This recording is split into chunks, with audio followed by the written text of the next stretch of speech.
the realities of life in Europe. Is it worth the hype or is it just a scam?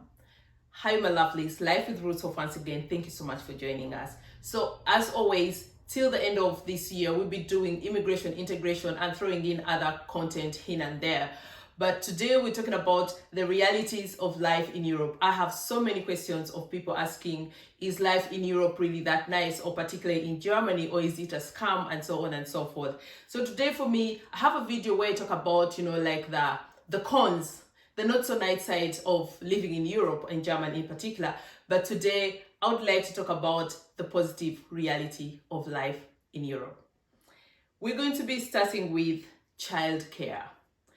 And why am I starting with that? I'm a mom, a single mom at that. So childcare is very important to me. I like the system we have in Europe and particularly in Germany. Most people don't know about it. That's why I'll be doing a video about that also extensively. We have childcare from the age of 0. Let me put it that way. And that means we have what we call the krippe. Krippe is where like the little ones go. Then we have kindergarten, which is normally like from 2.5, 3 years up to 6 years. Yes, our kids go to kindergarten up to the age of 6, and like in the UK, for example.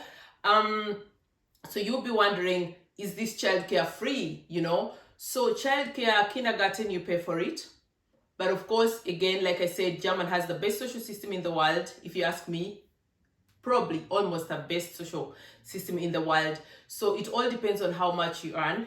If you can afford that, then you'll be charged according to what you earn. If you can't afford that, if you're someone that is on social welfare, or you're a student mom, or you're basically not earning enough to be able to afford that, we have lots of subsidies. You can apply for that through the child care system, child protection services system. It is under the same umbrella, and then it will be paid for. So basically you find that you'll be having child care, which costs, depending on the district you're living in or county, and you'll have the child protection services paying like 99%, and you have to pay like €1 per hour on top. So they pay the rest, and you pay that like €1 per hour on top. Then we also talk about, we have different situations. In Africa, for example, we say that kids are raised by a village, Here in German, the village is what we call like the Tagesmutter. Tagesmutter means someone that is qualified to take care of children, not in a nursery school, not in a kindergarten, but the kids come to this person's home and they are taken care of. So if I'm going to work, I just drop my child off and this child will be taken care of.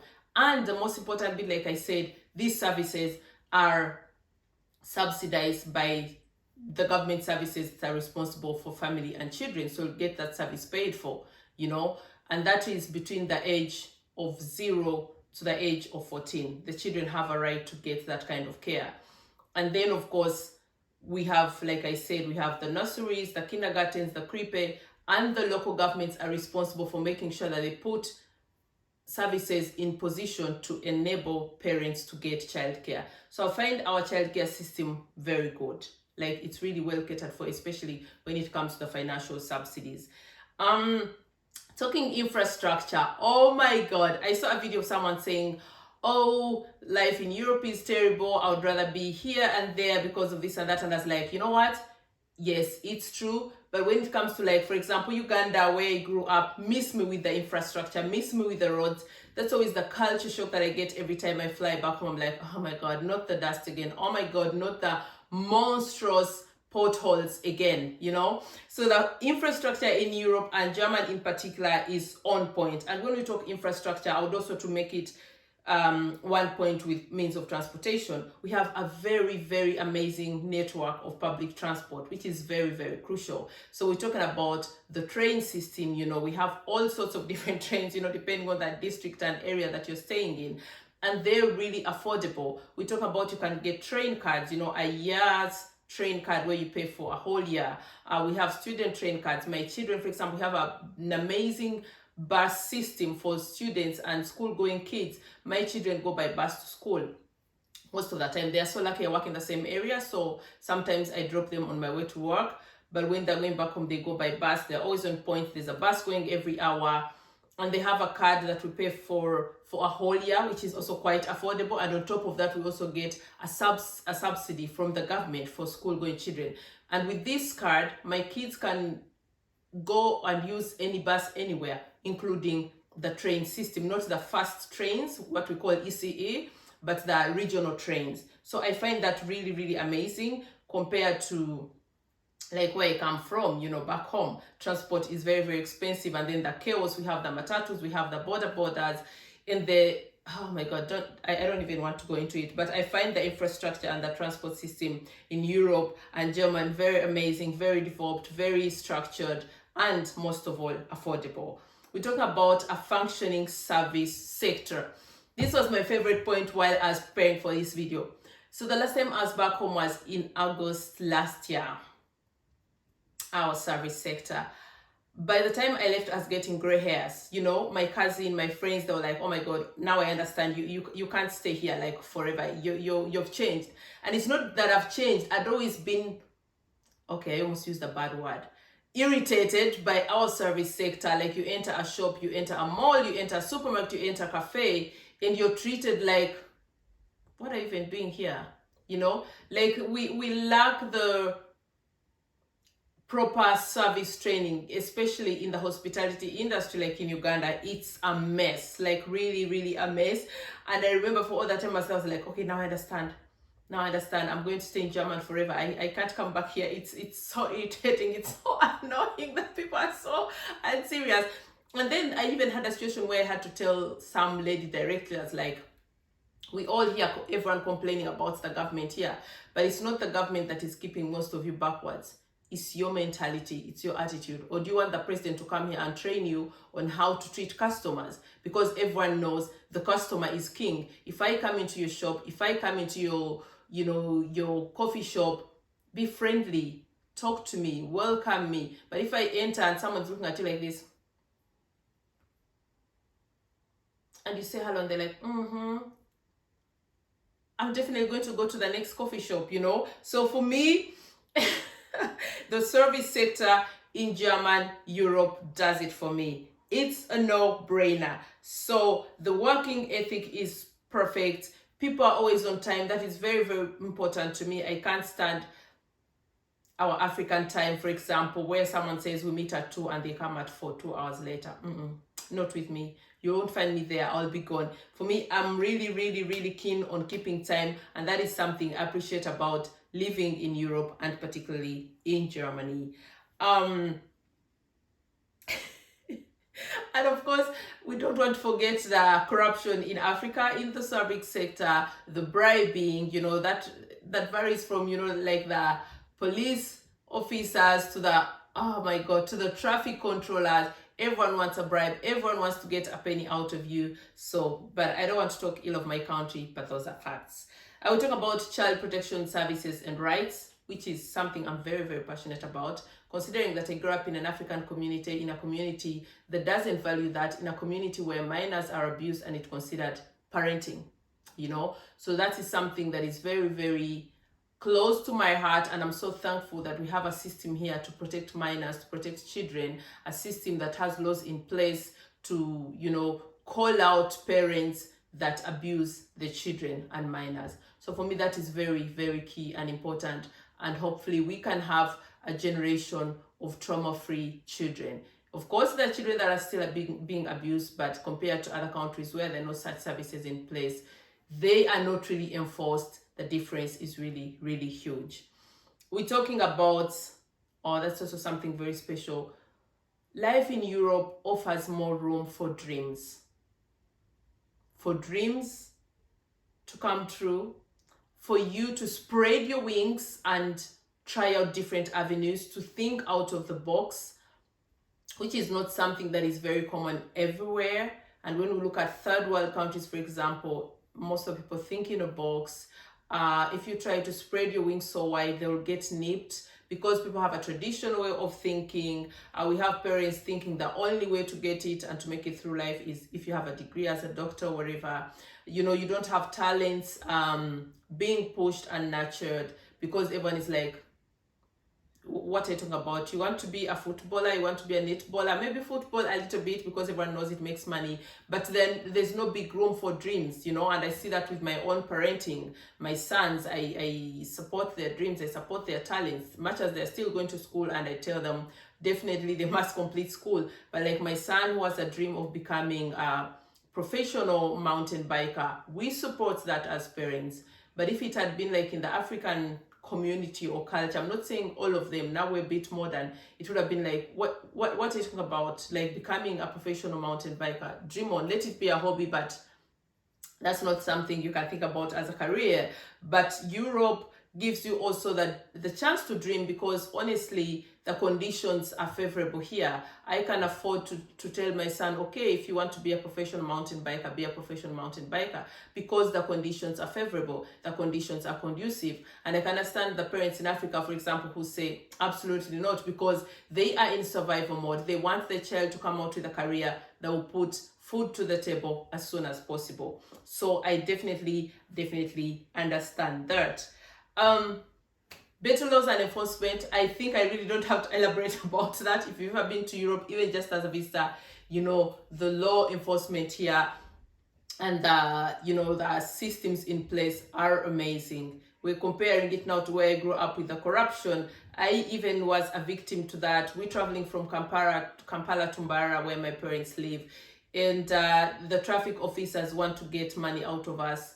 We haven't done anything, but they'll stop your car, look at it up and down, right and left, center, and they'll find something. They will always find something which is not there, but they'll find it, and then they'll fine you, which is disgusting.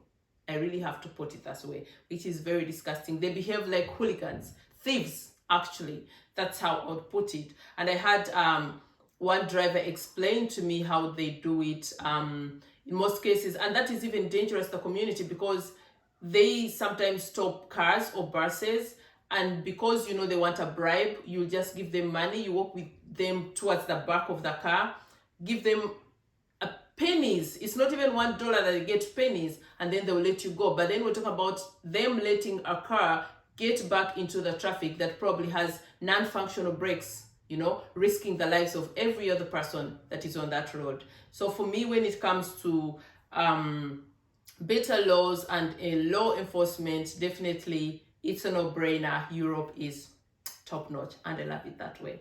I love an organized system. We talk about the social welfare system. We have one of the best social welfare systems in the world. I'll do an extensive video about that, but when I talk about that, I'm meaning you will never find someone in Germany going hungry unless they really want to.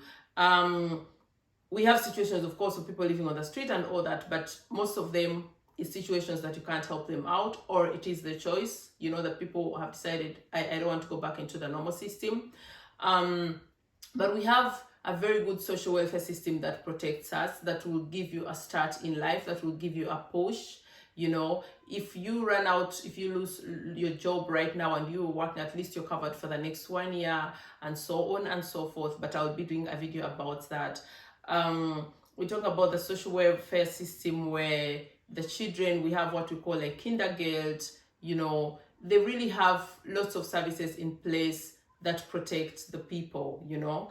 And that is something you're not going to find everywhere. Or for example, in our third world countries, I remember during the corona time, how many people lost their jobs and were starving, you know, because like in Uganda, most of people live hand to mouth, so they didn't have savings, and those who had savings used them up, but they didn't get any support from their governments. At least people here who lost their jobs are taken care of. Like we have a system in place that makes sure these people get at least the basic minimums of life. You'll get your rent paid, you'll get your food paid, you know, and that is something very crucial. Otherwise, that will be a catastrophic situation in such times, for example, like during the corona time. We talk about our school system. Well, I wouldn't say we have the perfect school system in the world, but our school system is very amazing. Like I said, it lets you live out of a box. It's very supportive of talents and dreams. And of course, not forgetting that our school system is free. Of course, we pay taxes for it, but it's a different thing as if I had to pay 1,000 euro every month for school fees. So it's amazing that we have a free school system, because you never know what situation you'll be in. Like people who lose their jobs, if you have to pay school fees, your children would suffer. But at least it's amazing to know that my children can always go to school no matter what kind of situation I am in. I also love the fact that At first I didn't like it, but I also love the fact that our children don't get to wear a uniform. I hated uniform while going to school. So yeah, I'm very happy about that. And of course, with our school system, it has also lots of flexibility. I like how the children are taught also to think out of the box, you know, to know that there are very, very many options to success. The school system, for example, in Uganda needs an overhaul, and I'm using Uganda because I want to be careful. I want to use a country where I come from, so no one says, oh my God, you don't know anything about our country. Where I'm looking back to even some of the subjects that are being taught in school, and you're like, where are they going to take these children, you know? So the system, the school system in Europe is definitely very good. We have better life opportunities, like I said, when it comes to job opportunities, to studies, and the worldwide opportunities. You know, if a child has a degree from Germany, they'll have more chances of being able to work anywhere in the world compared to a child, for example, who has a degree from Uganda from some mediocre private university, for example.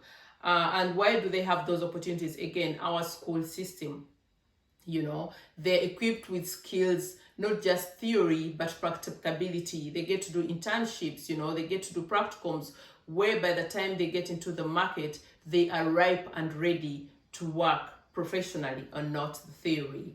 I don't know if I should say this, but fact is, German, for example, or Europe, we talk about first world countries, for crying out loud. So there's no way whatsoever you can compare that to a third world country. So that again alone is no brainer, that's a big pro if you are living in Europe. We're talking about small things like perfect Wi-Fi. That was also an issue. Like when I traveled to Uganda, every time I would enter a cafe, I would be like, to have complimentary Wi-Fi. I mean, I think, speaking of 2023, I think every public place should have free Wi-Fi, you know, because this is the era that we're living in. This is the age that we're living in. Everyone should be having free, affordable, and functioning Wi-Fi. We're talking about a generation of digital creators, you know, influencers, school-going children. We talk about remote working. We need internet everywhere. And that is something that I appreciate in German, even when you go like to,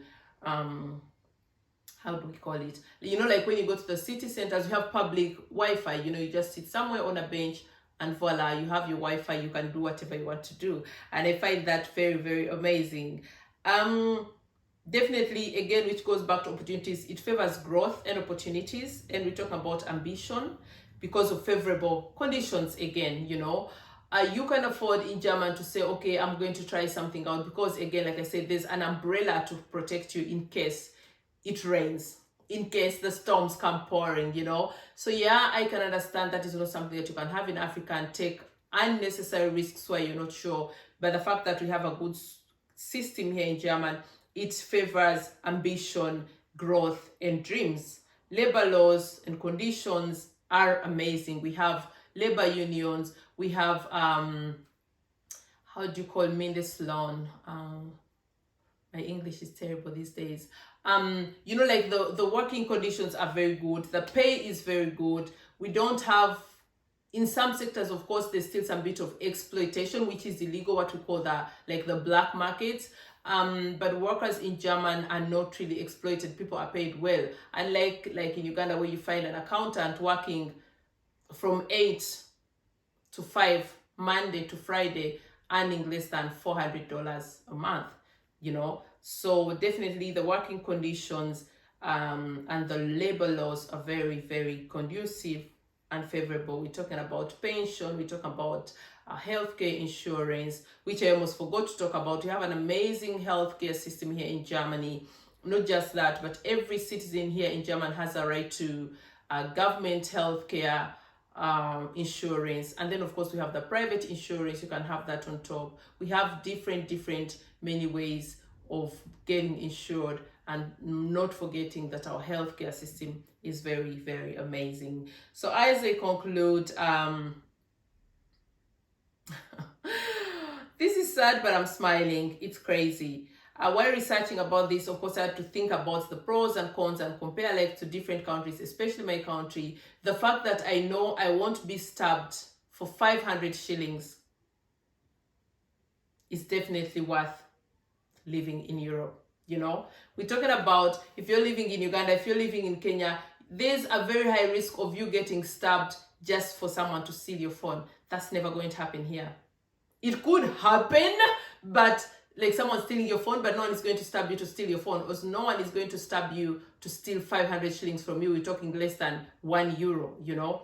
So for me, that is something that I really, really cherish and treasure. We're talking about traveling visa-free to so many countries.